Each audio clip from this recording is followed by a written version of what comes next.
Ever since the verdict was passed and it fell overwhelmingly in Johnny's favor, there have been a lot of questions, although most of them have been from Amber's camp. But there have also been questions from people that have been neutral about the whole case from the start, and now the reason why things ended up the way they did is finally out, and you probably will be shocked when we're done with this. So, exactly what were the things put into consideration TJAG led up to this outcome? If you watch the trial from the beginning up until the end, you probably understand to some extent why things ended up the way they did. But the truth is a lot of people missed several parts of the trial, especially in the early stages. Well now, an expert on legal matters has actually taken time to give a rundown on how things ended up this way, and the thing about this is that by the end of the description you'll probably like Amber even less than you already do. But we'll pick that up later. The expert, Natalie Whittingham-Burrell, a legal practitioner and political activist, recently took to social media to talk about the major factors that were taken into consideration before the verdict of Depp winning was reached. According to the lawyer, Depp had to prove by a preponderance of the evidence that Amber Heard published a false statement that harmed his reputation, and also that the piece she wrote was specifically about him. Contrary to what it may have seemed like, this was no easy task for Johnny Depp, not only because he is a well-known celebrity, but that his estranged wife acted with actual malice in doing these things. Burrell explained that the reason this was such a big deal is because there is a higher standard required for public figures in proving action with malice, unlike with non-public figures, where it is easier to ascertain. Essentially, he had to show that Amber acted with a reckless disregard for the truth. Explaining further on just how difficult Johnny's task was, Burrell referenced a rule in a case called Herbert v. Lando that says that Depp would be required to bring evidence of all the surrounding circumstances, including the history between the parties and prior statements by Amber. Moving on to the actual trial,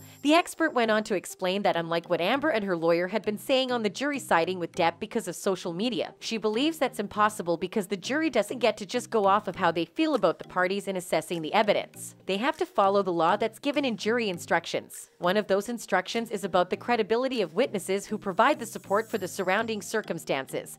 And based on that, the evidence in this case had to overwhelmingly be in Depp's favor. Later down the line, she provided a list of factors that are supposed to be followed by the jury, and one of the most important points she raised there is the credibility of the witness. According to her, credibility matters because that's what proves the actual malice. Now, based on the document provided relating to the credibility issue, one of the major requirements is on whether the other pieces of evidence from the case contradict what the parties have said, and in Amber's case, there were more than a few, giving specific instances in the trial when Amber seemingly contradicted herself.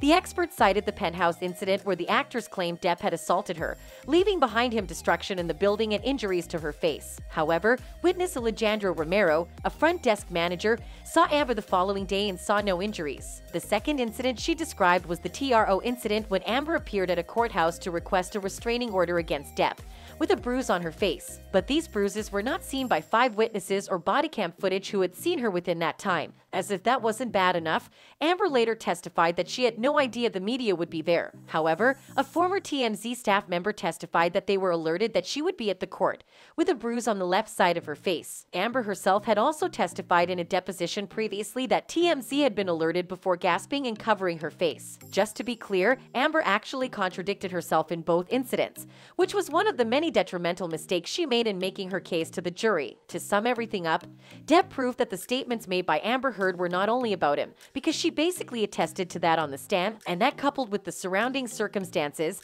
it was pretty clear that she was talking about him at the time. In addition to that, Depp also proved that the statements she made about him were false, and that was made clear by the plethora of contradictions in Amber's allegations.